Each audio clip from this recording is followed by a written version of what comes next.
coma. So we all went down to say goodbye to him. The guy woke up and we ended up having a hell of a vacation down in Naples. One of the best vacations my sister and I have ever had.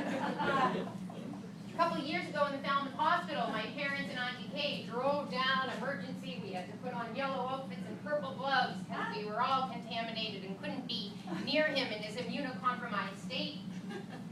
We made all the plans. He was going to be buried at Otis. He was going to be waited here. He was going to go to this funeral. No, not that funeral director. I hate that guy. Don't say that. Had all the plans ready. Call me the next day. I'm walking down the street picking up my mail. The guy would not go. He wouldn't go for one reason, because he had a will to live, and he did not want to leave Auntie Elsie alone. We all know he should have gone years ago. But with his will and determination, he was able to stay alive, and we were able to enjoy him for 5 more years than we actually should have had.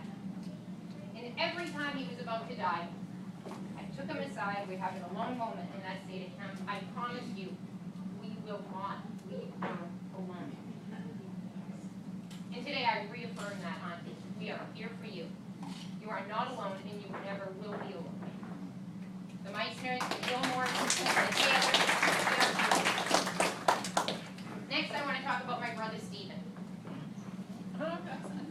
We don't have that much time. I was clearly Uncle Jim's second favorite. And if I have to be second behind someone, I can think of no one better that I am honored to fall behind in line. My brother Stephen is a model of family loyalty and devotion. He was so good to that man. He was his best friend.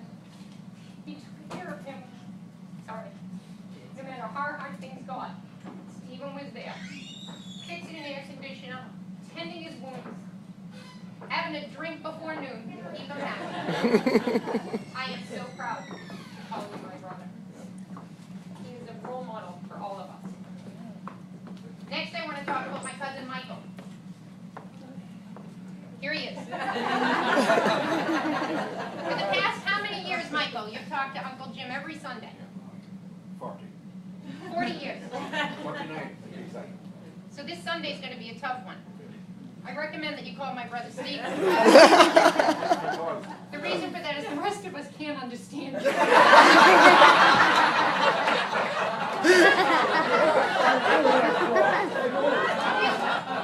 There's many a morning I'd be down in Falmouth with my uncle, and I'm usually a little slow on Sunday mornings for some reason.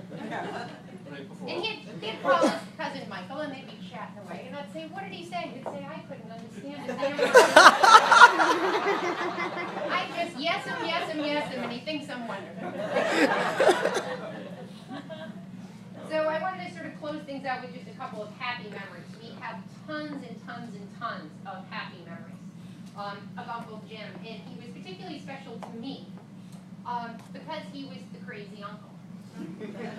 And so I feel that it's my legacy to continue as the crazy uncle.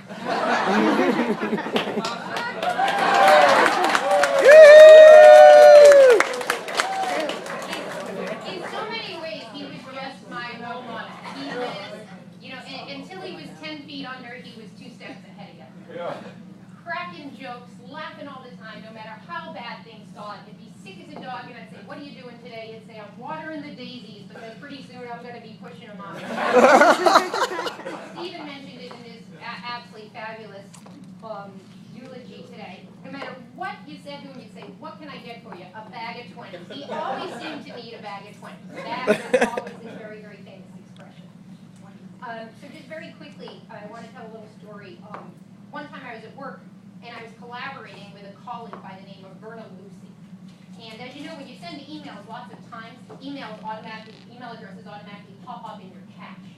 And sometimes you send the wrong email to the wrong person.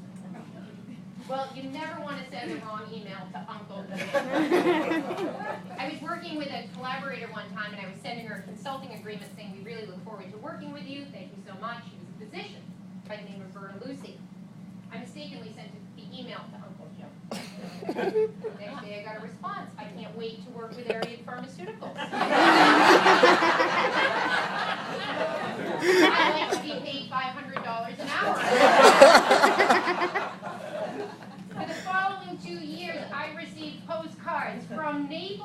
Florida, Falmouth, Massachusetts, Canton, Massachusetts, all from Dr. Verna Luce. So Verna lives. And another quick story I wanted to tell you about was that my Uncle Jim, not sure too many of you know about this, and I beg forgiveness of the nuns that are in our presence. He was the ultimate scam artist. So he learned that you could not only golf for free at Otis Air Force Base, if you put a captain's hat on your dashboard. When you pulled up, it also. And there's nothing he loved more than not only a free round of golf, but to get the salute from the troops. Sure. So Joan asked me if I could think of a funny story that was appropriate for the crowd, and one of the stories that sprung to mind for me was, most of you know that I worked at Blue Hill Country Club for a while, and Blue Hill Country Club was lucky enough to get a PGA event for the ladies to come here, and they're very excited about it, want to put their best foot forward and put on a show. And the night of the big banquet, where people from all over the city of Boston, like literary, Fortune 500 CEOs, a bunch of the best female golfers in the world, are all here for dinner. And we had a big storm, and the power went out. And they were panicked. What are we going to do? All of these wealthy people trying to figure out, how do we get this function to go on?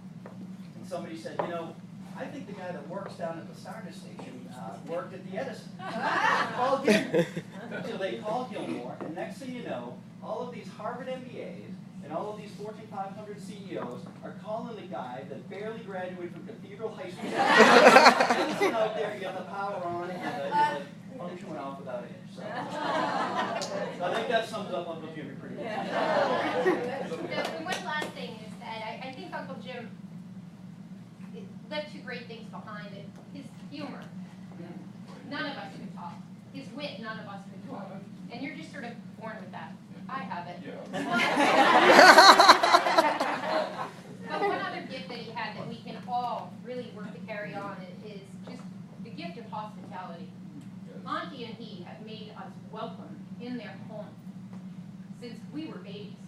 And no matter what, there was never any pressure. Get here when you get here. If you come, great. If you don't come, great. That's okay. We were always welcome. And one of my favorite stories, I spent a significant amount of time with them in Falmouth. I used to go down almost every weekend. First with a husband, then with a boyfriend, then with another boyfriend, and then for the past number of years alone. But one morning I was there with my sister, and I was upstairs in my bedroom upstairs, and my sister overheard them talking at the breakfast table. And there's Auntie Elsie, scooping out her grapefruit, one piece at a time. Hey, Jimmy, I think Joan brought a man home from the bar last night.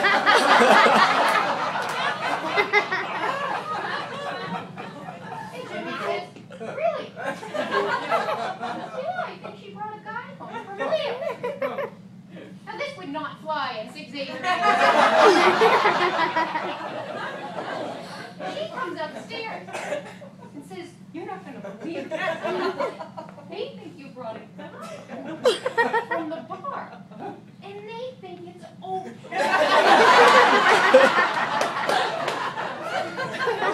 turns out the gentleman I brought home was this young man, my nephew Christopher.